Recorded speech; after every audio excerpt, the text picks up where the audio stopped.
Breaking news, my wonderful people. See what is happening. Amechi catching stray bullets as PDP deals Wike more blows. Ask him to do this or they will.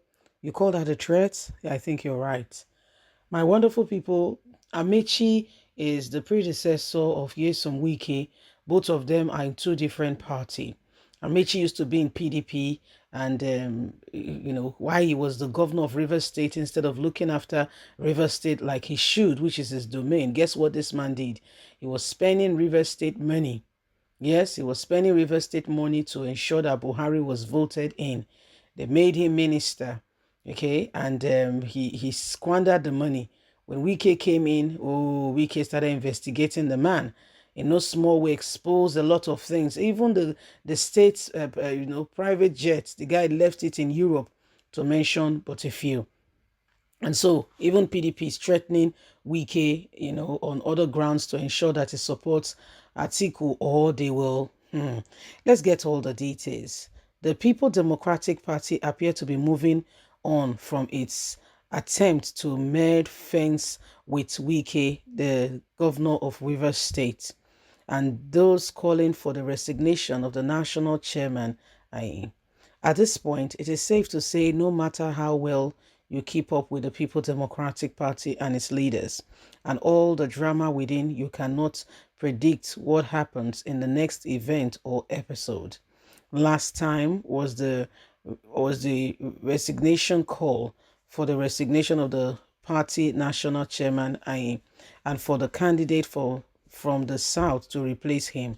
Nigerians were, however, hit with a plot twist where Walidi Jibrin resigned his position as the chairman of the party board of trustees BOT. He cited his desire for peace in the party and his commitment to the victory of the presidential candidate, Alhaji Atiku Abubakar, as the reason for his resignation.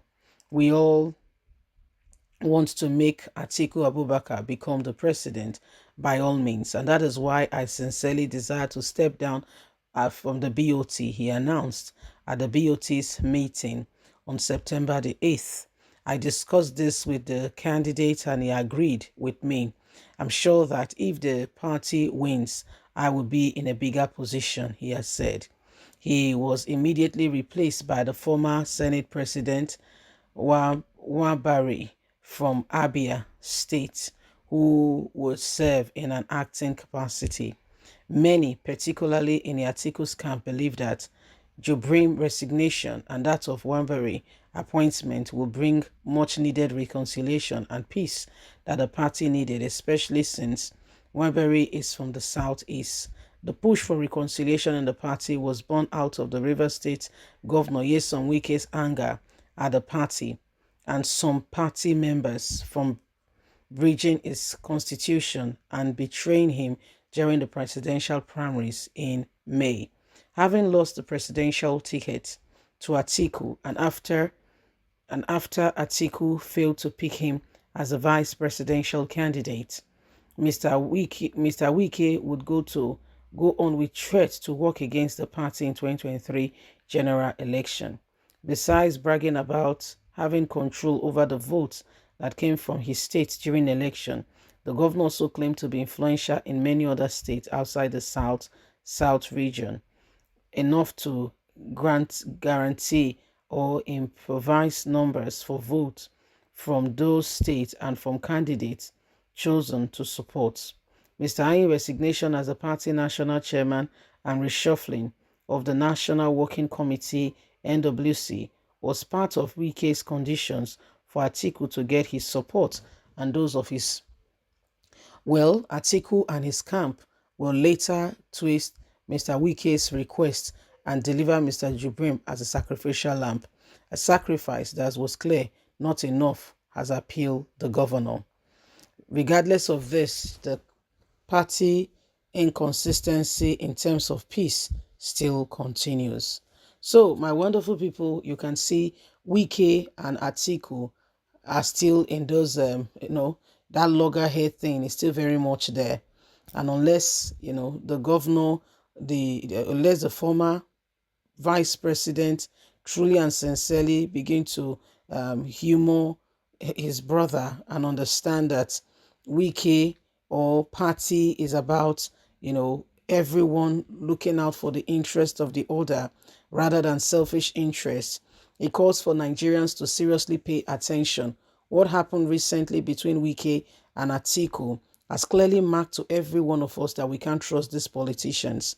Between you and I, these are the same people within themselves. According to Wike, he said it was Atiku who came to visit him back in his villa back in the villa in Abuja, one of the government house there, came to visit him, and he brought up the discussion and brought up the topic saying, "Oh, um, the chairman will have to go because he's from the north." Wike said he mentioned to him this very word, saying why. He said, "Oh, if a northerner wins, it will not be fair to have a northerner as both the presidential candidate as well as the same time a northerner as the NWC chairman. It will not speak well of the party." And Atiku and Wike, they all agreed and said, "Okay, let's watch out as things plays out. If that is the case, then this will have to follow."